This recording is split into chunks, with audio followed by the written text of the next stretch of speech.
Coucou tout le monde, j'espère que vous allez bien.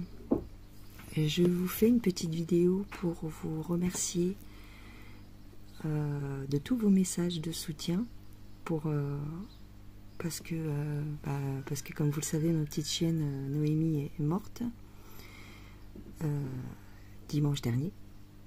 Attends, oui, dimanche. On est quel jour là? On est mardi. Donc je voulais vous dire merci.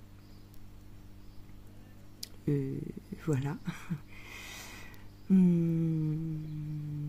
vais reprendre les vidéos, vous inquiétez pas, mais en même temps, en ce moment, il se passe pas grand chose. Enfin, on attend quoi. On attend le deuxième tour pour les législatives, donc on verra bien ce qu'ils font, tous ces abrutis. Moi personnellement, ça me fait ni chaud ni froid, que ce soit les uns, que ce soit les autres. Pour moi, c'est la même clique. On voit que... Enfin bref, je sais pas si je vais parler de politique. Mais dans tous les cas, voilà, c'était pour vous remercier. Parce que j'ai énormément de commentaires, donc je sais pas, je vais essayer de mettre des petits cœurs à tout le monde. Mais vous savez combien c'est dur de perdre un animal. Puis moi j'en ai beaucoup, donc à chaque fois que j'en perds un, et ben ça me fait mal. Surtout ma petite chienne, elle était avec moi depuis longtemps. 14 ans, peut-être même 15, je ne sais plus trop compter en fait. Faudrait que je regarde sa date de naissance sur le carnet, j'ai même pas osé l'ouvrir le carnet. Donc voilà.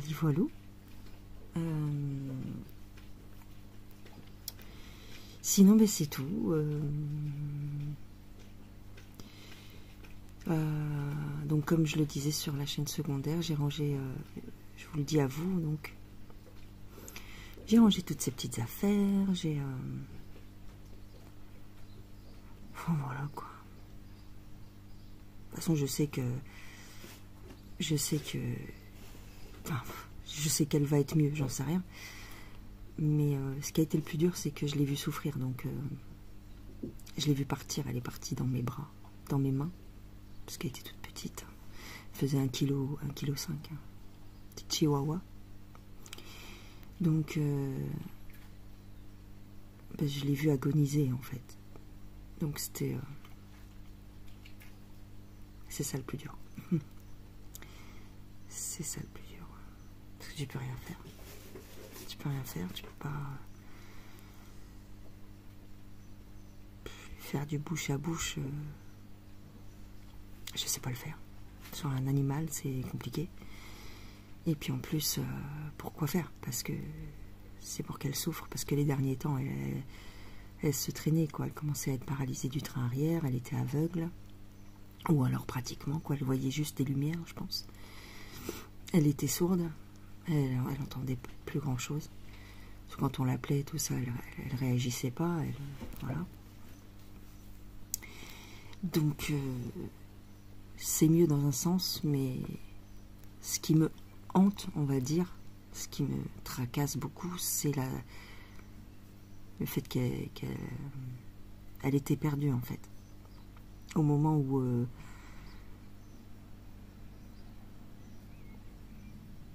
elle partait, en fait, si tu veux, ça a mis du temps. Ça a mis quand même 2-3 minutes, je pense, 5 minutes. Et donc, elle était paniquée, ça se voyait dans ses yeux. Elle était comme ça, et puis elle respirait plus, enfin, tu vois, donc je me dis... parce que j'ai perdu d'autres animaux dans ma vie, hein. J'en ai perdu quelques-uns quand même. Suite à l'âge, suite à des maladies et tout ça. Mais là, en fait, si tu veux, j'ai toujours eu l'habitude de prendre soin d'elle, vraiment. Parce que elle était petite, elle était fragile. Donc, c'est compliqué, en fait, c'est compliqué. J'avais l'impression de l'abandonner.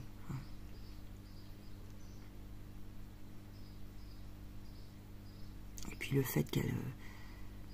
comme ça, qu'elle sache pas... qu'elle perde la respiration, en fait. Ça c'est horrible. Hein. C'est horrible parce que tu peux rien faire. J'ai perdu d'autres animaux, notamment j'avais une grande chienne, comment dire, j'avais, il y a quelques années, j'avais un berger d'Anatolie, les chiens turcs. Et elle était malade, elle avait un cancer. Mais je pense que Noémie aussi, elle était malade.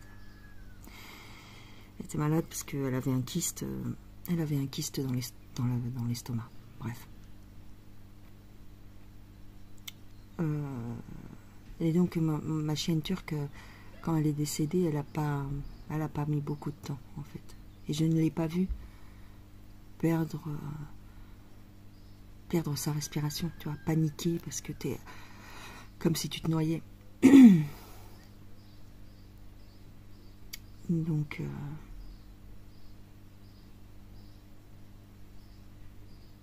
bref. Donc voilà. C'est toujours triste. Et puis ça nous ramène aussi à notre propre condition. Ça nous ramène à nous...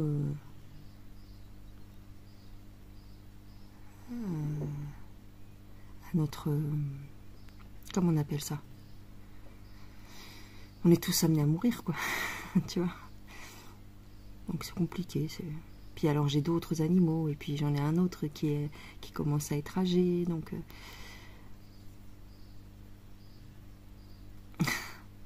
celui-là aussi, le jour où je vais le perdre, je serai très malheureuse aussi. Enfin voilà, quoi, à chaque fois. Mais je sais qu'il y a beaucoup de gens comme ça, hein. Il y a beaucoup de gens qui connaissent ça. Voilà. Donc merci beaucoup. Merci pour vos mots, vos soutiens, voilà, votre présence. Je reviendrai avec une vidéo de... je sais pas, sur l'actualité, peut-être avant le deuxième tour, d'ici quelques jours, je sais pas. Pour voir... enfin, pour voir. Pour voir qui gagne. Qui c'est qui va gagner. J'en sais rien. Enfin, j'en sais rien. C'est tracé. Hein. Pour moi, c'est le RN, mais... parce que c'est prévu comme ça dans le plan, hein, j'imagine. Maintenant, c'est possible. Je crois que je vous l'avais dit dans le dernier tirage que ça allait être serré entre les deux. Peut-être que le RN n'aura pas tous les sièges dont il a besoin. Et du coup, ça va être j'imagine que ça va être difficile pour passer des lois, parce que s'ils sont peut-être à équivalence de sièges, parce que la Macronie, je pense que c'est mort. Oui, c'est mort. C'est bizarre d'ailleurs. D'ailleurs, s'il reste en place, le macaroni, ça va être chelou. Hein, ça va être, il va être là pour signer les papiers, donc ça veut dire qu'il va faire barrage. Enfin, il va faire barrage. C'est-à-dire que quand l'un des deux camps, alors je ne sais pas qui, parce qu'il ne faut pas mettre la charrue avant les bœufs, mais imaginons que le RN ou la France Insoumise, enfin en tout cas le Front de Gauche maintenant, il change de nom toutes les 5 minutes, donc on a du mal à suivre. Si un des deux camps veut passer un truc, faire passer une loi ou un truc, bah, Manu Manu, s'il est encore en place, il peut ne pas signer, c'est ça, hein, c'est parce que c'est lui qui doit signer les papiers, c'est lui qui doit mettre sa signature. Et s'il veut les emmerder, bah, il ne signe pas. Donc ça va être très chiant. Ils ne pourront pas faire ce qu'ils veulent. Mais il me semble que c'est ce que je vous avais dit quand j'avais fait la voyance sur Bardella. Je vous avais dit que il allait être pris au piège, il pourrait pas faire ce qu'il veut, donc il serait dégoûté. Il s'apercevrait qu'en fin de compte, il n'y a pas de possibilité de faire comme ils veulent. Donc c'est un peu ça. J'espère que vous entendez ce que j'ai dit, parce que j'ai mon doigt. J'ai mon doigt qui était sur le haut-parleur, je crois. Bref. Donc on verra ça dimanche prochain, donc le 7. Et puis il y aura certainement des manifestations, hein, que ce soit un camp ou l'autre. Parce que j'imagine que si c'est le RN qui passe, eh ben, la gauche va organiser des manifs. Voilà, ils vont foutre le bordel. Et si c'est la gauche qui passe, il n'y aura peut-être pas le bordel. Parce que c'est plutôt eux qui foutent le dawa. En majorité, quoi. Enfin, j'en sais rien. Mais Il y aura peut-être des voitures brûlées, des choses comme ça. Ça a déjà commencé le soir des élections, d'ailleurs. Le soir du premier tour, il y a eu des... Il y a eu des petits... comment dire? Il y a eu de l'excitation un petit peu sur Paris, je crois. Région parisienne. Bon. Ils en ont pas parlé aux médias, bien sûr, évidemment. Pas trop, un tout petit peu. Voilà, voilà les gens. Je crois que c'est tout ce que j'ai à vous dire pour le moment. Passez une excellente journée. Chez moi, il fait gris. Il fait très moche. C'est vraiment pas terrible. Il fait légèrement froid. Donc, tu vois, j'ai un sweat à capuche parce qu'il caille un peu. Et on est au mois de juillet. Peut-être qu'on aura un été qui va durer jusqu'au mois d'octobre. C'est possible. Les saisons vont être décalées. Pourquoi pas? Je sais pas. En tout cas, c'est très bizarre. C'est la première année que je vois un mois de juillet presque comme un mois de, on va dire, septembre. Presque. Voilà. Je vous embrasse très fort. Prenez bien soin de vous. Et je sais jamais où vous regardez, excusez-moi. Parce que la caméra, elle est au-dessus. Prenez bien soin de vous et je vous dis à plus tard. Bye bye les gens.